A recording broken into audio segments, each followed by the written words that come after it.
لیا ہے، حاوی ہو گیا ہے، ہمارے بچوں پر جن یا شیطان حاوی ہو گیا ہے، ہمارے رشتہ داروں پر جن یا شیطان ان کے جسم میں آ گیا ہے۔ اور کچھ والدین پیرنٹس کی یہ شکایت ہے کہ ہمارے بچے بگڑ رہے ہیں، ہمارے بچے جھوٹ بولتے ہیں، ہمارے بچے گانے گاتے ہیں، فلمیں دیکھتے ہیں، ہمارے بچوں کے اخلاق صحیح نہیں ہیں، ہمارے بچے ہماری فرما برداری نہیں کرتے، ہماری باتوں کو نہیں سنتے۔ والدین شکایت کرتے ہیں یہ سب چیزیں کیوں ہیں؟ اس لیے کہ آج ہمارے سینوں میں جس طرح قرآن مجید ہونا چاہیے تھا اس طرح موجود نہیں ہے، اس لیے جنات اور شیاطین کا بسیرا ہمارے گھروں میں، ہمارے خاندان میں، ہمارے جسموں میں ہے۔ اور جہاں پر شیاطین ہمارے ساتھ ہوں تو پھر کوئی دین کی رہنمائی ہمیں نہیں مل سکتی، ہمارے بچے نمازوں کی طرف نہیں جا سکتے، ہمارے بچے قرآن کی طرف نہیں جا سکتے، ہمارے بچے اور ہم کوئی دین کے کام کی طرف نہیں جا سکتے اگر شیطان ہمارے ساتھ ہو اور ہم پر حاوی ہو۔ اسی لیے اگر ہم چاہتے ہیں کہ ہم ان ساری برائیوں سے بچیں تو پھر قرآن مجید کو زیادہ سے زیادہ یاد کرنا چاہیے۔ جہاں پر قرآن کو پڑھنے کا حکم دیا گیا، قرآن کو پڑھنے کے ساتھ ساتھ قرآن کو یاد کرنے کا بھی حکم دیا گیا ہے۔ ہمارے بچوں کو زیادہ سے زیادہ قرآن یاد کرانے کی ضرورت ہے۔ خود ہمیں اپنے آپ کا جائزہ لیتے ہوئے ہمیں قرآن کو زیادہ سے زیادہ یاد کرنے کی ضرورت ہے۔ آج دیکھ لیجئے کتنے لوگ، کتنے مسلمان ایسے مل جائیں گے جن کی عمر 40 سال ہو گئی، کسی کی 50 سال ہو گئی، کسی کی 60 سال ہو گئی، قرآن مجید کا کتنا حصہ آج ہمارے بڑوں کو یاد ہے۔ کسی کو 4 قل یاد ہے، قل یا ایھا الکافرون، قل ھو اللہ احد، قل اعوذ برب الفلق، قل اعوذ برب الناس، یا پھر انا اعطیناک الکوثر، تبت یدا اذا جاء۔ آخر میں گاڑی الم تری کیف فعل کے پاس آ کر رک جاتی ہے۔ بس اتنا ہی قرآن یاد ہے۔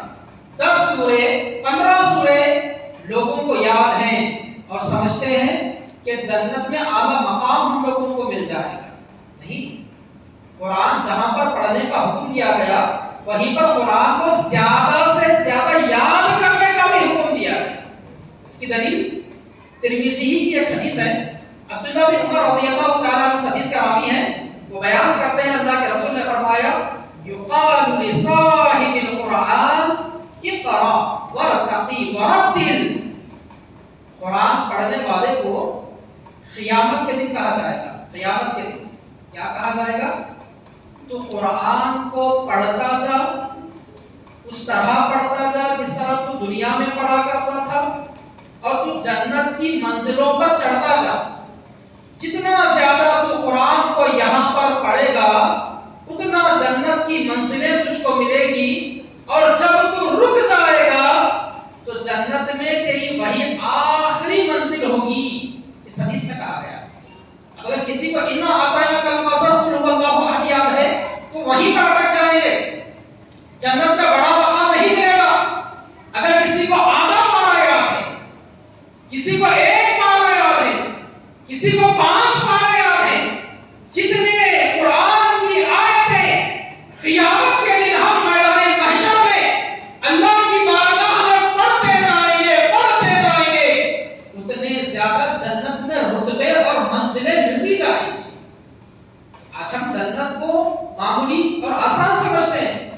جنت کو حاصل کرنا ہے، بڑے مرتبے کو پانا ہے تو ہم قرآن کے حافظ بنے جتنا ہو سکے۔ ضروری نہیں ہے کہ پورا قرآن حفظ کرنا ہے، چاہے کتنی بھی بڑی عمر ہو، چاہے ہماری عمر 40 سال ہو، چاہے 50 سال ہو، 60 سال ہو، اگر ہم دل سے قرآن کو یاد کرنے کے لیے بیٹھ جائیں گے تو قرآن خود کہتا ہے، اللہ نے خود کہا وَلَا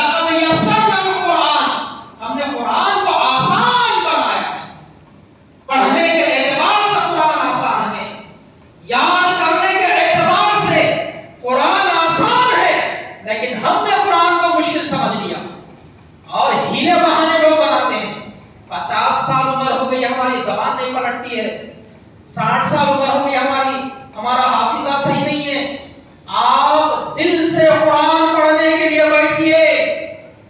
یہ قرآن کسی معمولی یا کسی شخص کا قرآن نہیں ہے، یہ ساری کائنات کو چلانے والے اللہ رب ذوالجلال کا قرآن ہے.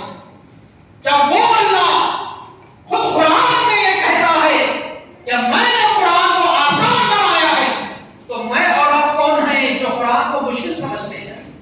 ہم دل سے اگر پڑھنے کے لیے بیٹھیں گے، صحیح ارادے سے، صحیح نیت سے ہم پڑھنے بیٹھیں گے، تو پھر یہ قرآن ہمارے لیے آسان ہو جائے گا. صحابہ کی زندگیوں کو آپ دیکھ لیجئے. صحابہ کوئی 40 سال کی عمر میں اسلام قبول کیے، کوئی 40 پر 5 سال، کوئی 50 سال کی عمر میں اسلام قبول کیے. اسلام قبول کرنے کے بعد صحابہ قرآن یاد کرنے کے لیے بیٹھتے ہیں تو قرآن کے حافظ بن جاتے ہیں. 55 سال ہونے کے باوجود صحابہ قرآن کے حافظ بن گئے. کیوں؟ اس لیے کہ ان کو قرآن سے محبت تھی، ان کو یہ فکر تھی کہ قرآن کو ہم یاد نہیں کریں گے تو جنت میں بڑا مقام نہیں پا سکیں گے. اس فکر کے ساتھ جب صحابہ نے قرآن کو پڑھا تو وہ قرآن کے حافظ بن گئے. آج ہمارے پاس ہر کام کے لیے ٹائم ہے، ہر کام کے لیے ٹائم.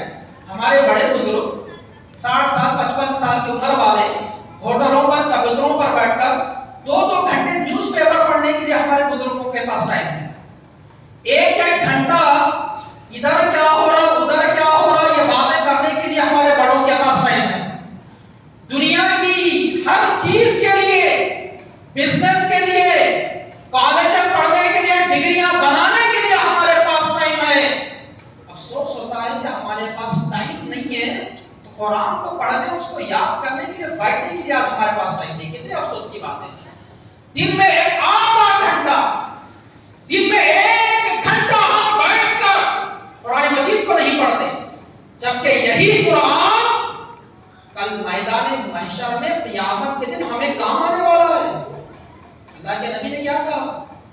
مسلم شریف کی حدیث ہے، اقرؤوا القرآن فإنه يأتي يوم القيامة شفيعا لأصحابه. اے لوگوں قرآن پڑھو، قرآن پڑھو. یہ قرآن قیامت کے دن تمہارے حق میں سفارش کرے گا، ریکویسٹ کرے گا.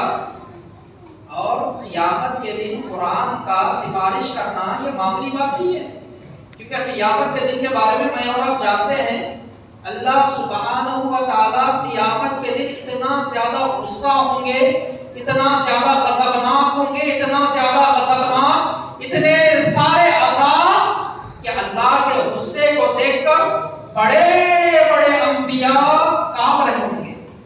بڑے بڑے انبیاء اللہ کے غصے کو دیکھ کر، اللہ کے عذاب کو دیکھ کر، قیامت کے دن زمین کو الٹ پلٹ کر دیا جائے گا.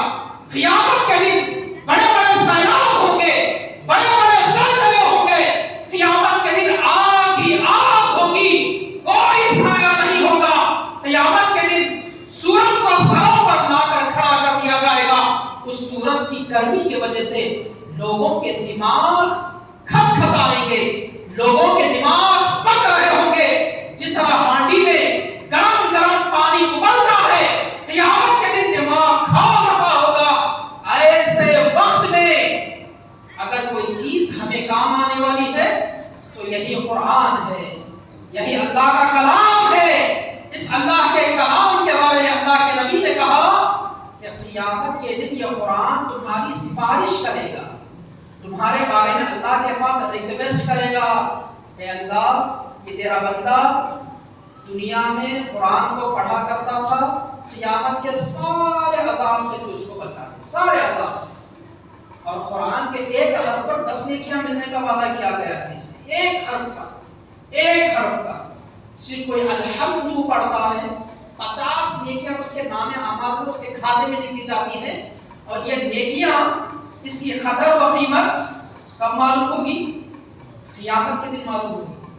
کیونکہ میدان محشر میں لوگ ایک ایک نیکی کو ترس رہے ہوں گے.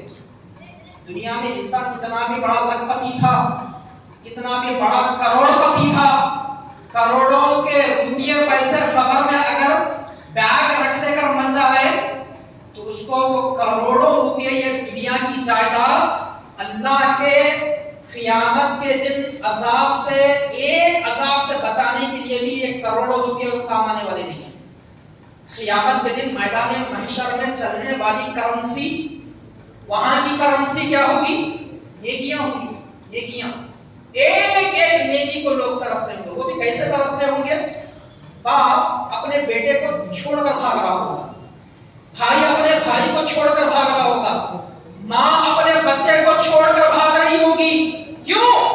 اس لیے کہ باپ یہ سوچ رہا ہوگا آج اللہ کے عذاب سے بچنے کے لیے مجھے خود نیکیوں کی ضرورت ہے۔